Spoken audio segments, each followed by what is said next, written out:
Baik, selamat siang kepada seluruh rakyat bangsa Papua yang berada di pesisir pantai, yang berada di pegunungan Papua, yang berada di hutan rimba, dan juga yang berada di pulau-pulau yang berada di dataran rendah.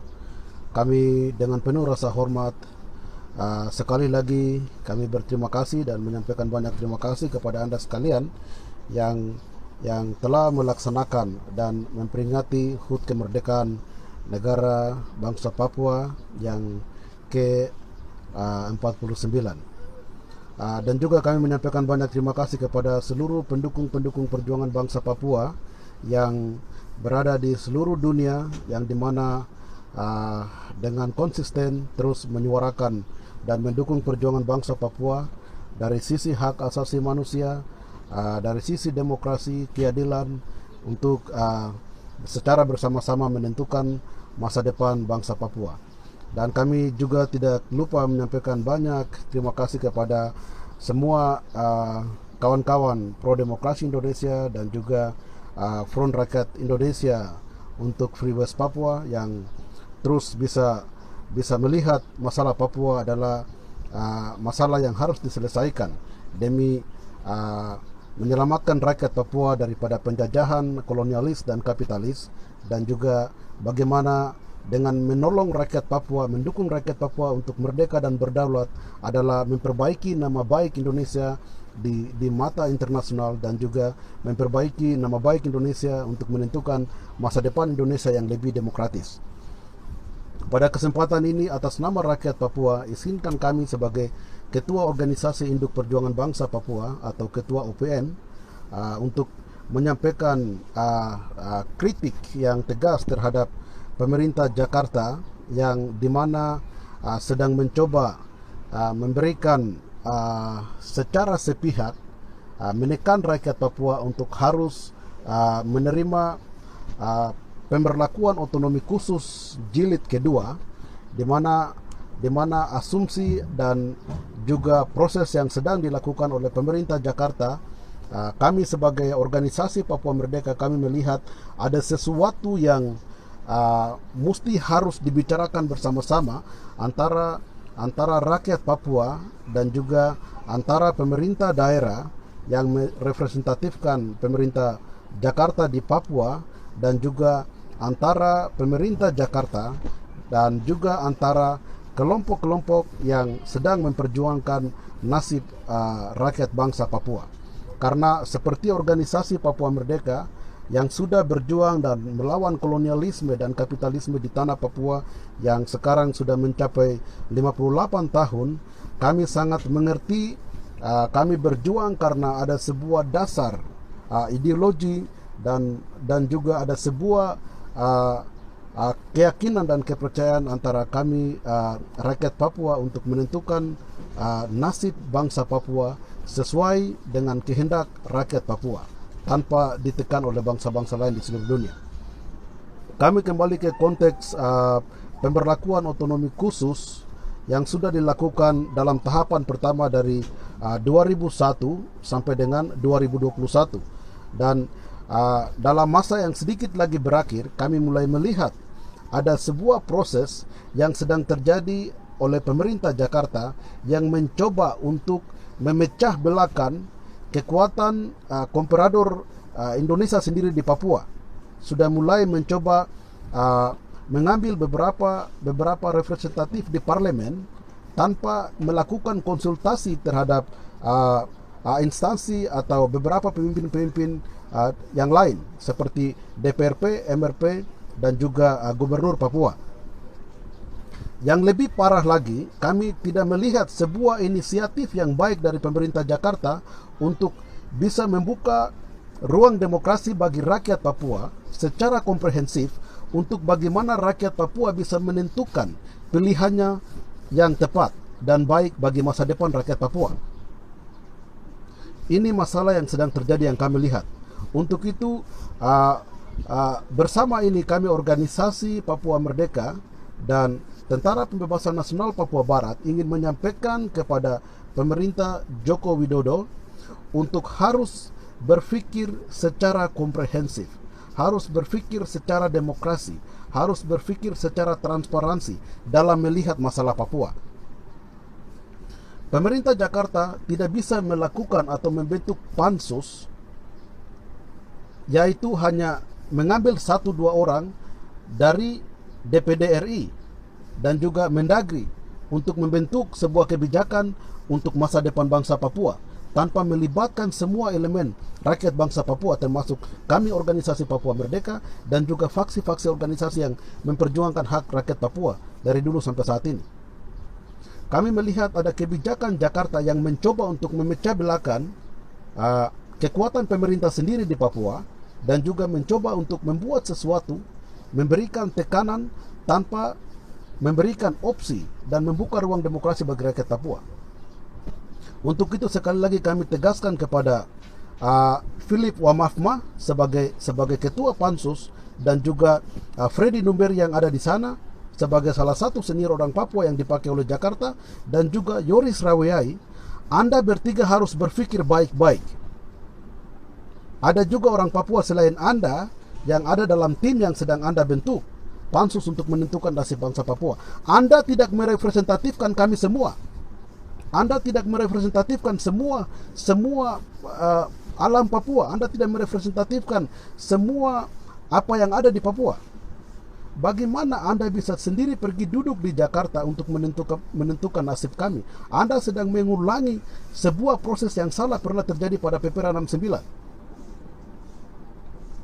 Kami meminta dengan tegas, Organisasi Papua Merdeka dan Tentara Pembebasan Nasional Papua Barat, kami meminta dengan tegas untuk Philip Wamafma, Yoris Raweai, dan Freddy Numberi untuk stop melakukan manuver-manuver ke Jakarta untuk melanjutkan spesial otonomi tanpa melakukan koordinasi yang komprehensif terhadap seluruh rakyat bangsa Papua.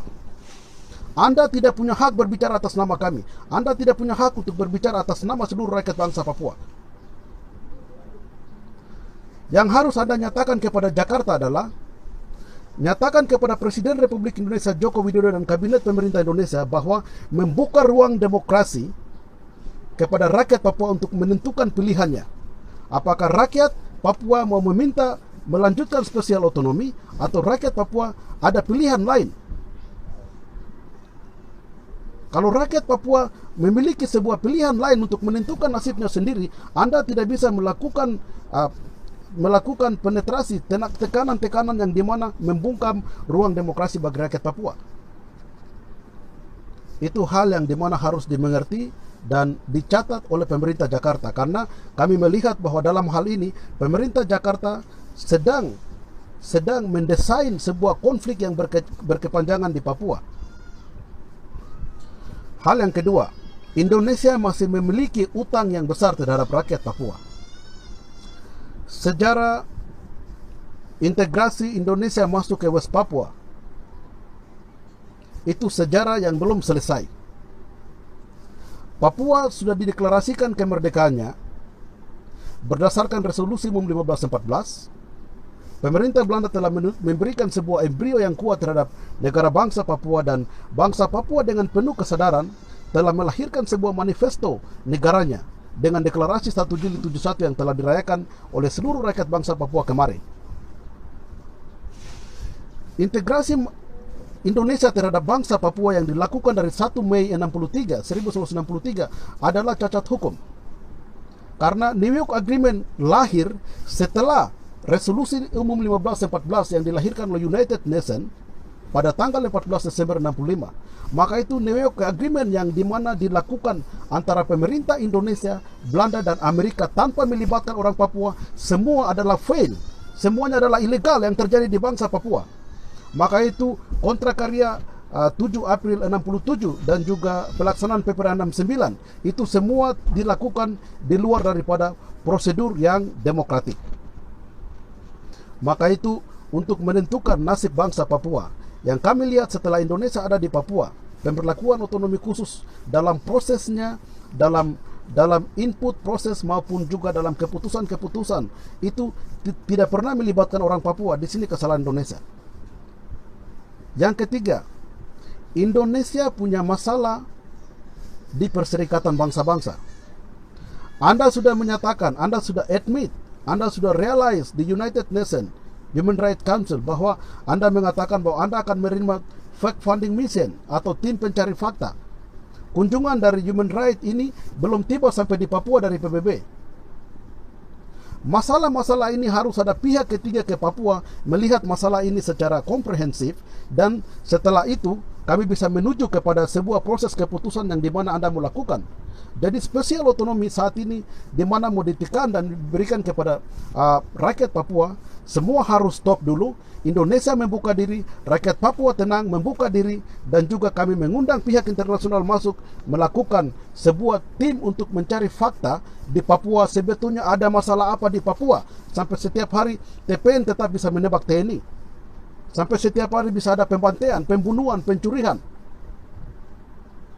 Ada masalah apa? Ini harus ada pihak ketiga yang datang dari internasional untuk melihat masalah di Papua. Kami yakin bahwa Jakarta sendiri tidak akan pernah mampu untuk menyelesaikan masalah Papua. Buktinya apa?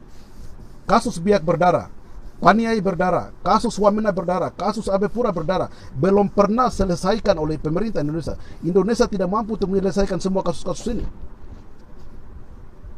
Rakyat Indonesia, pemerintah Indonesia dan rakyat Papua membutuhkan pihak ketiga untuk menyelesaikan semua konflik politik yang terjadi di bangsa Papua.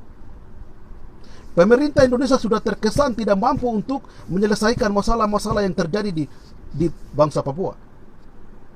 Untuk itu, Presiden Joko Widodo dan kabinet Anda harus mengerti bahwa Anda harus menyelesaikan masalah Papua di tingkat internasional atau melibatkan pihak internasional untuk menyelesaikan masalah Papua. Anda sendiri sudah tidak mampu untuk menyelesaikan masalah Papua. Pesan terakhir kepada rakyat Papua. Jakarta mereka tahu kelemahan seluruh rakyat Papua, khususnya anggota-anggota DPR, MRP, gubernur dan segala macam. Jakarta tahu bahwa Anda rakus uang. Untuk itu keputusan pertama yang dilakukan oleh Pansus dan Mendagri, mereka mau meluncurkan uang. Ketika uang jalan, mereka akan menutup semua kebijakan-kebijakan yang positif untuk Anda lakukan. Untuk itu kami minta dengan hormat, ketika Anda menerima uang dan Anda melanjutkan pemberlakuan otonomi khusus bagi rakyat Papua, Anda akan tetap menjaga kolonialisme di Papua, akan tetap memicu konflik antara kami orang Papua dan juga antara Anda dan Jakarta. Untuk itu mulai saat ini, stop menerima setiap kebijakan untuk melanjutkan otonomi khusus, entah itu kebijakan dan pemberlakuan uang, pemberlakuan undang-undang otonomi khusus, kebijakan yang lain-lain. Mulai kali ini semua stop dan kita duduk bicara bersama-sama. Rakyat Papua harus percaya diri bahwa kami memiliki sejarah. Kami adalah sebuah bangsa. Kami mempunyai harga diri. Kami mempunyai martabat yang harus dihargai oleh seluruh bangsa-bangsa di dunia, termasuk kolonial Indonesia. Uang, pembangunan dan segala macam tidak akan pernah mengubah nasib kita. Akan tetap menjajah kita systematically. Mereka akan membunuh kita secara diam-diam dan mereka akan menghabiskan seluruh rakyat Papua sesuai dengan apa yang disampaikan oleh Ali Murtopo, bahwa dia tidak memerlukan manusia Papua di bumi Papua, tapi yang dia perlukan adalah hasil bumi. Ini akan terjadi. Ini merupakan impian Indonesia. Ini merupakan strategi Indonesia. Ini merupakan konstitusi Indonesia bagaimana untuk membunuh semua orang Papua. Mulai saat ini rakyat Papua harus kuat. Semua organisasi politik, organisasi perjuangan bangsa Papua harus semua kuat. Kami meminta kepada Jakarta untuk Jakarta melibatkan pihak internasional, duduk bersama rakyat Papua dan menyelesaikan semua kasus politik yang terjadi di tanah Papua. Atas perhatiannya, kami sampaikan banyak terima kasih.